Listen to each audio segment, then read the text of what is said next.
So in the deck, Modified Rush, we have a goal of playing cards to get them counters of some type. And in the deck, we are mainly focused around the idea of using Invigorating Hot Spring to be able to help put +1/+1 counters on our creatures, and giving our creatures haste as long as they are modified. Now, cards that also take advantage of the modification, we have Kodama of the West Tree. That way, any of our modified creatures, all of our modified creatures will have trample, and if any of our modified creatures manage to deal combat damage to a player, we get to search our deck for a basic land card and put it onto the battlefield tapped. So this will help us in a way of sort of ramping, but also mainly just cutting more lands out of our deck as we keep hitting the opponent, and making it so we can just keep playing more cards off the top of our deck more with a better likelihood. Another card that cares for modified is Gorogoro, Disciple of Yushi. So for 2 mana, we get a little 2/2 goblin that can spend a red to give all of our creatures haste until return. But also we can spend 5 mana to create a 5/5 red Dragon Spirit creature token with flying. We can only activate this ability though if we have a attacking modified creature. Now, do note, Gorogoro doesn't have to be the attacking creature. He can just sit back while you tap with another modified creature to just, like, say, sacrifice one of our, like, 1/1s or 2/2s that just happen to have a +1/+1 counter on it to get a 5/5 dragon out of it. Other cards to help us out, we are also running a Thundering Raju. This cares about other creatures being modified, as when it attacks, it makes the opponent, let me rephrase that. When it attacks, it first gets to put a +1/+1 counter on any creature we control.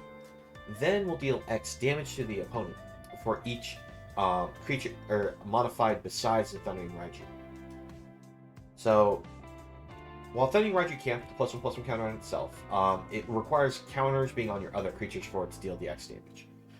But that's okay because Thundering Raju itself, just being able to grow itself, even without just being able to bolt the opponent to the face,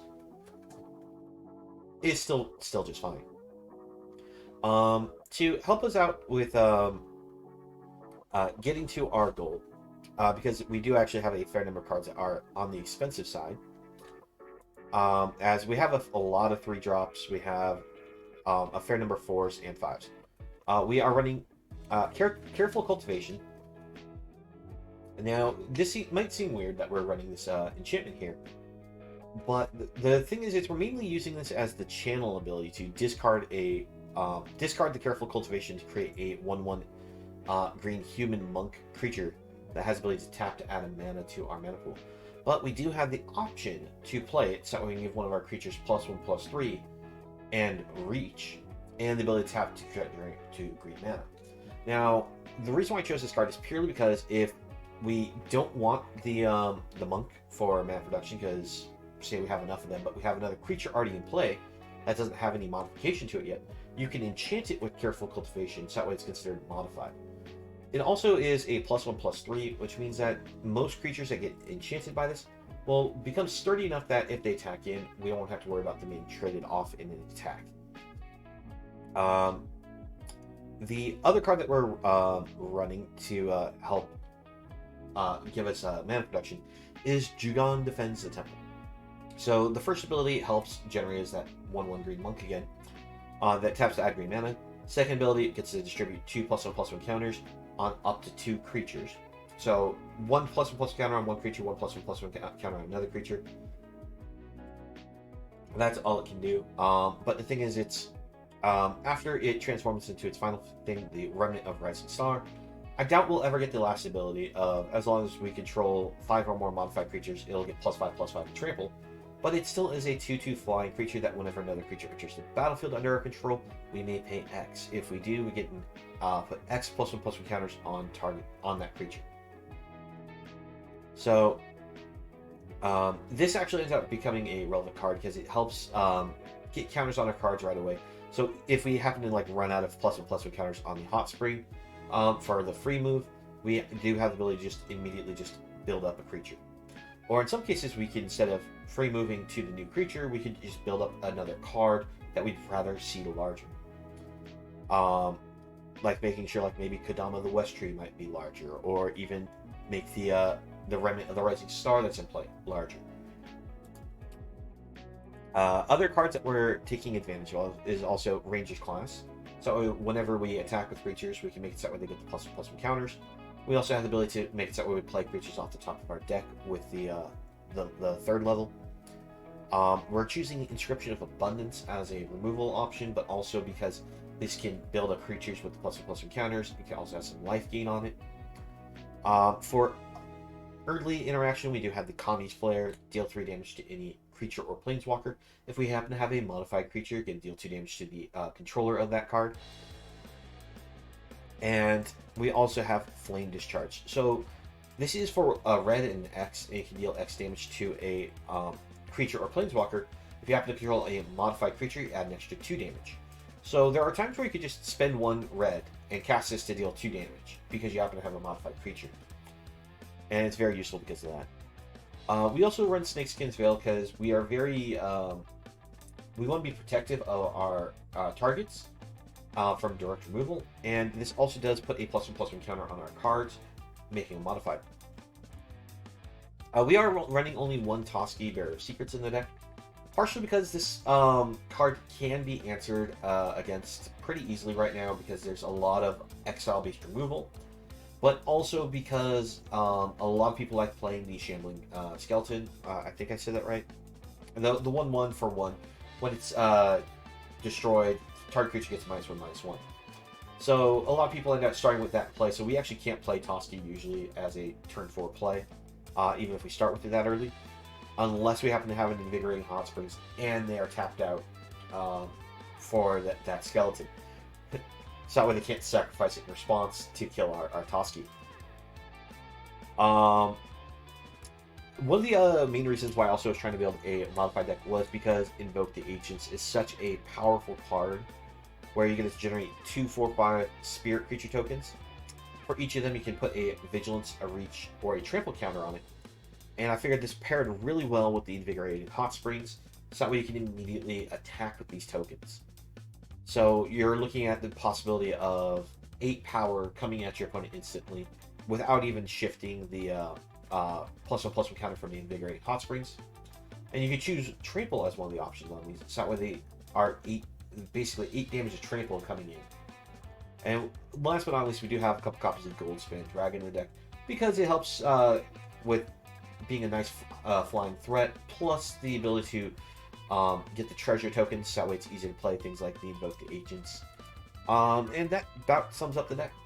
I know it was a lot I was talking about here, but that's just because so many cards feed in on each other, and it becomes a little complicated because of that. Let's go ahead and jump into games and see how it works. Okay, so let's see. Off the opener, unfortunately we only have 1 land. If we had a second land, I would definitely keep this, but sadly that's not the case. Alright, so this actually seems like a pretty decent hand. We'll keep this. I'm going to give up Flame Discharge, because I like the idea of keeping the Gorogoro here. And Hot Springs is also another card I want to keep. I think I mainly also want to keep Snakeskin Veil just to help protect the Gorogoro. But, you know, actually, I think I'm going to give up Snakeskin. I'm going to keep the Flames Discharge. That way, if we're against some kind of aggro deck, we have an answer to them. Let's see, like I mentioned, Channeling Ghast is a card that is very popular right now. I'm actually not going to run out Gorogoro right away, because we can't always just give it haste with its own ability. I'm going to bet we're actually against white-black here. It could just be mono-black, but I'm going to guess it's white-black. Alright, we'll bring this down on green, and we'll bring out the Hot Springs.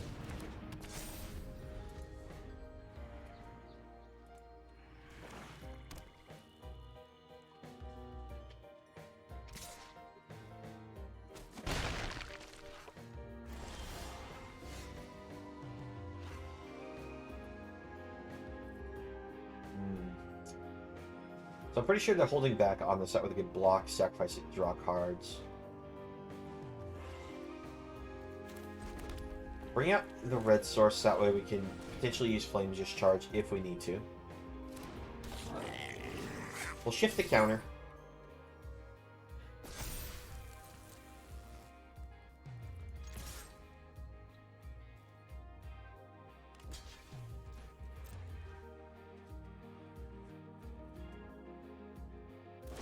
Yep, as I thought, Deadly Dispute.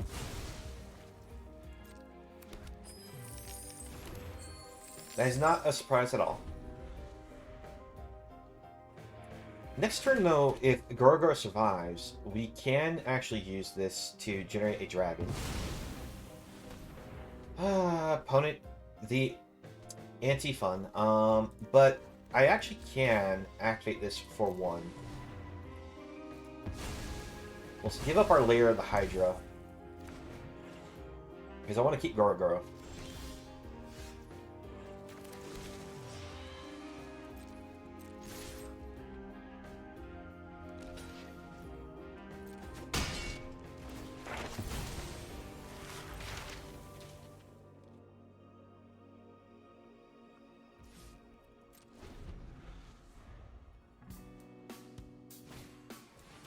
Alright, environmental science for the opponent. But it seems we are versus mono black.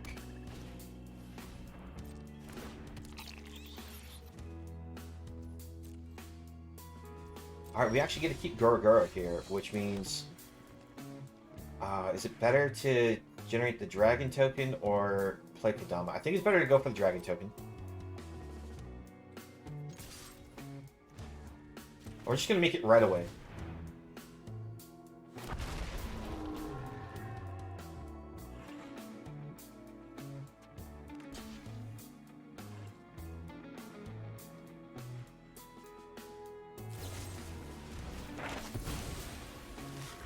Now, the reason why I went with the dragon token over playing Kodama of the West Tree is purely because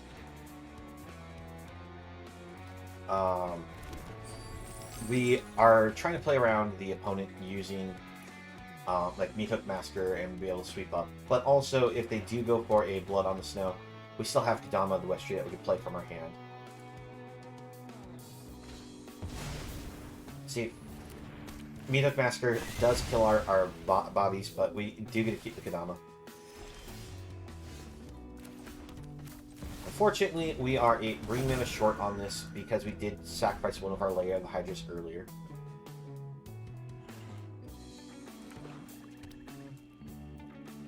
We need one of our cards that enable us to be able to place counters on our cards again.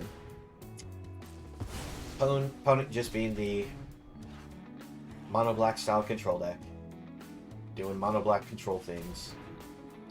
Alright, we're gonna keep in. We're gonna see what our top deck is.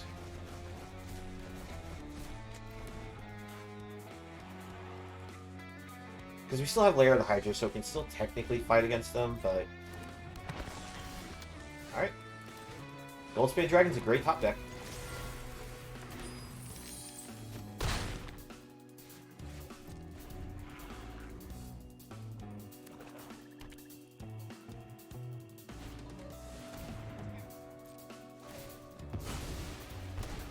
Yep.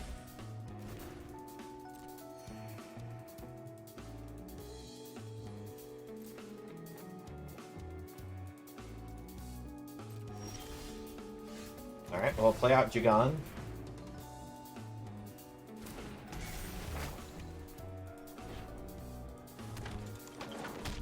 We just pass it back to the opponent.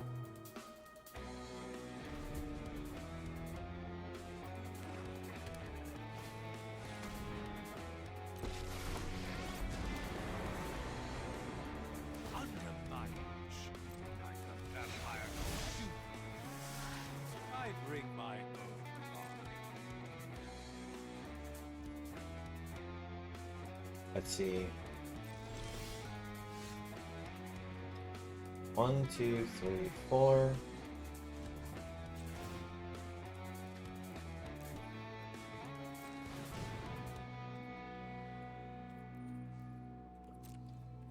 I'm just going to go ahead and actually activate Lair of the Hydra before combat.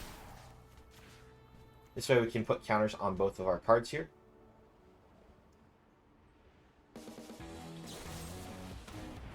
Alright.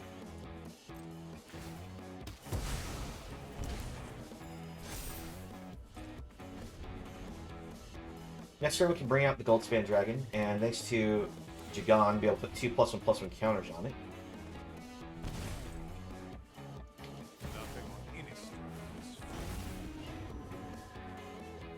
Actually, we can put 3 because we can tap that one too.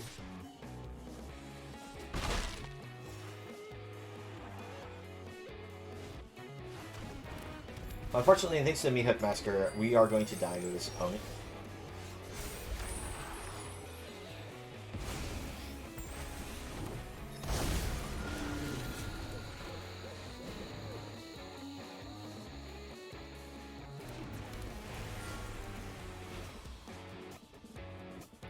Take action, 1, 2, 3.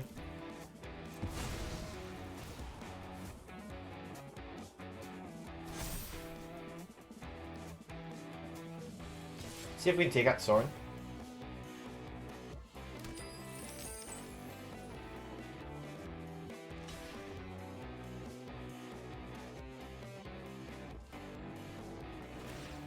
I'm actually curious if the opponent's going to revive one of their cards with this or just choose the we lose 2 life.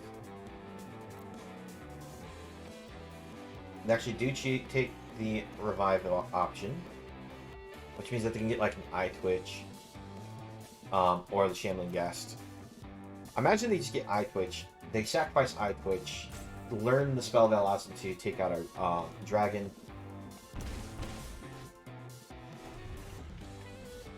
Oh no, they chose the we lose 2 life. Okay.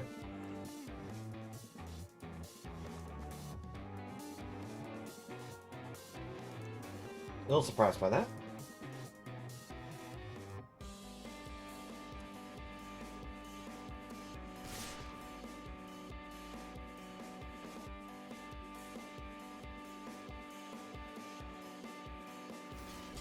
Try to take out Skullport Merchant.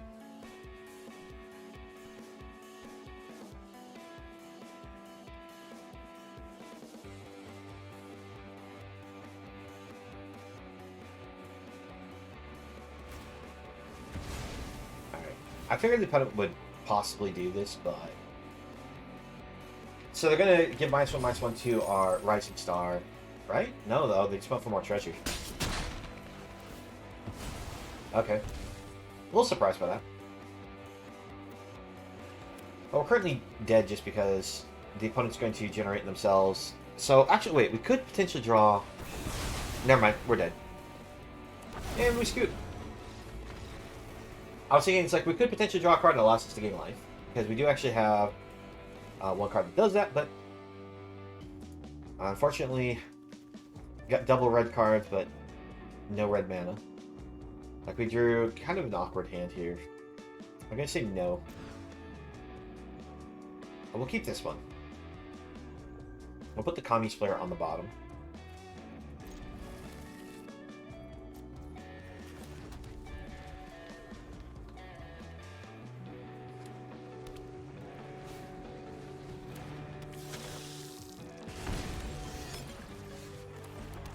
Alright, pass it to the opponent. We'll discard one of these cultivations at the end of our opponent's turn. That way they have less likelihood of interacting with it.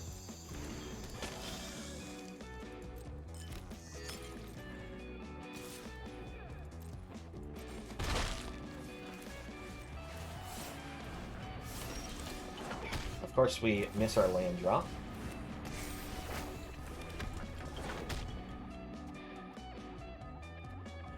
So I imagine we're not versus actually black-red vampires. We're actually probably versus a Anvil deck. Oh no, actually it is vampires. It's black-red-white vampires. Alright, so they had Edgar in the deck is what that means.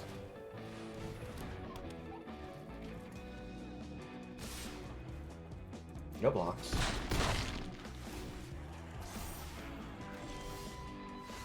Okay, we hit our land this time, which is great. As we bring out Kodama. And we're only going to attack in with one of these.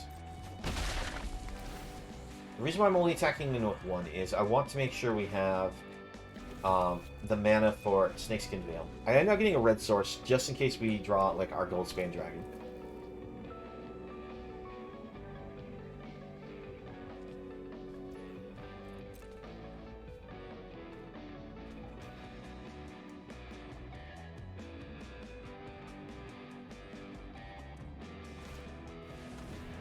Okay, so opponent is running Anvil also.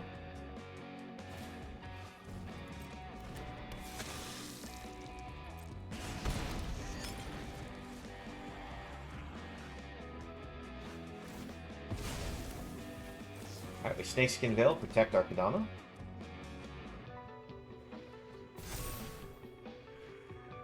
And now Kodama is modified, so when we attack in with it, we'll also get land from it as well.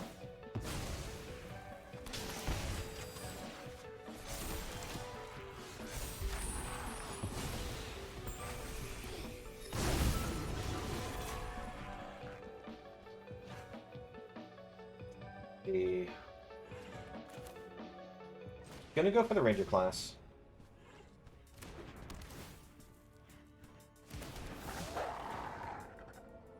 We'll take action. We'll just do an X of 1.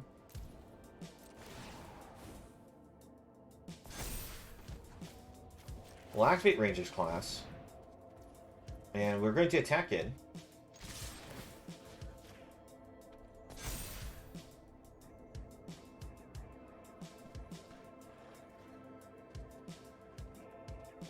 This will help us get 3 lands from our deck.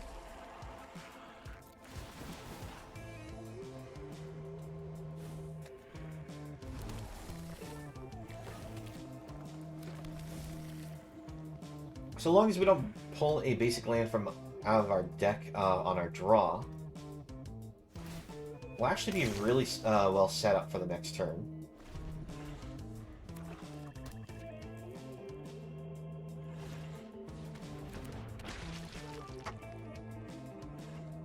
The only problem is it's this wedding announcement. It's going to flip over, and they are going to have a bunch of defenders for them. They're all going to be 2/2s. Of course, we draw one of the basic lands that are left in the deck. Gotta be kidding me. 1, 2, 3, 4. Activate. Land there.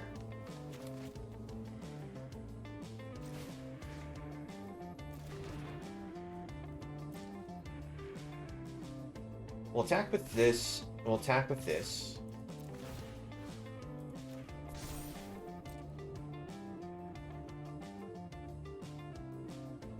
We actually get the 5 creatures that are modified for this turning into an 8/8, which is great. Once we lose this, it will shrink again. But we have the ability to discard this at any time and regrow it.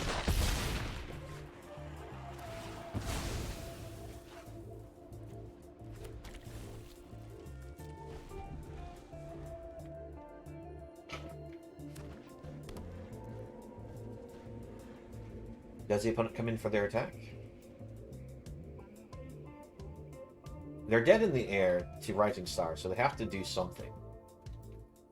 Because when Rising Star attacks, they'll get another counter put onto it.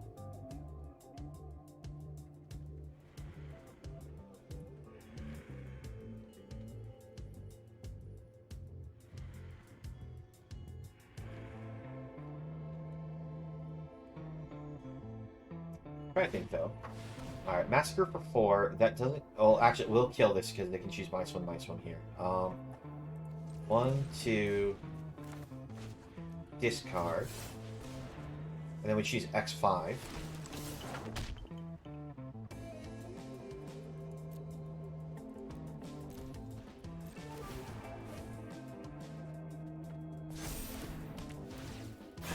We still lose the Remnant because of the fact that all of our other creatures die, so even if, because it grew, it immediately shrank.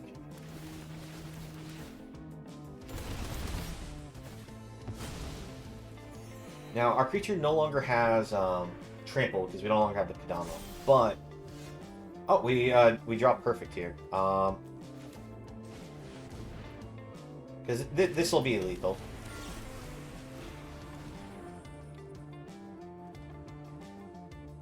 Good game, opponent.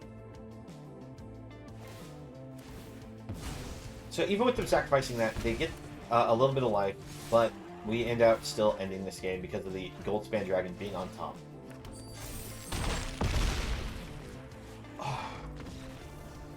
Opponent definitely made it close because of their explosive ability with the Meat Hut Massacre. But we managed to pull through. Okay, so off the open, I'm not quite feeling this hand, so we'll hit mulligan. Well, I got a lot of the control options, and we have a gold span, so I think we'll go ahead and try it. We'll put one of the flame discharges on the bottom. Lead with Lair of the Hydra.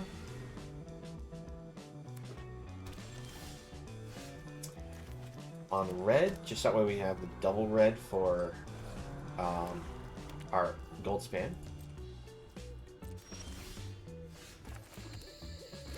Alright, we still need to draw lands, but this will at least, if this doesn't get destroyed, allow us to play Thundering Raju.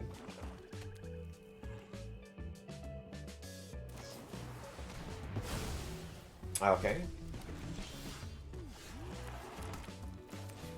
Go for the Goldspan Dragon over Raju just because the treasures are a little more useful to us at the moment.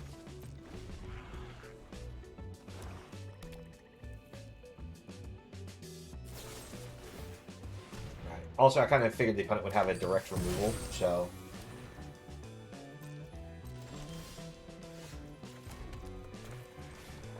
Alright, Thundering Raju.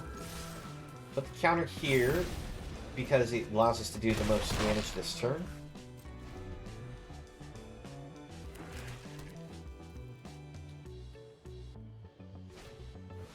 Meat Hook for 2, okay. That's fine. We got lucky that the opponent didn't have an untapped land for Meat Hook 3. Let's see, we'll do this X. 1, 2, 3, 2. We'll go X4.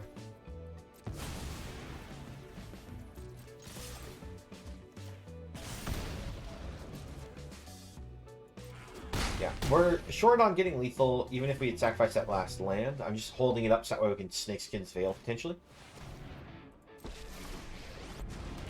Alright, and we'll give the opponent GG's because we have lethal. Because we just play one Kami's Flare here. And this will deal... Oh, I didn't have that activated. Oh, well, we're still swinging lethal.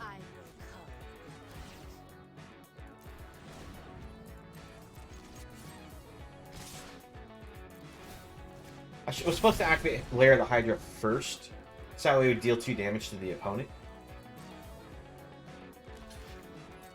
But it doesn't matter, we still had the lead.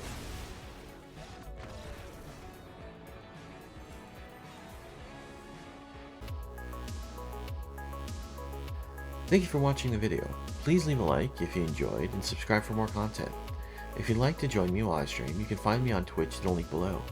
I hope to see you again in the next video and have a nice one.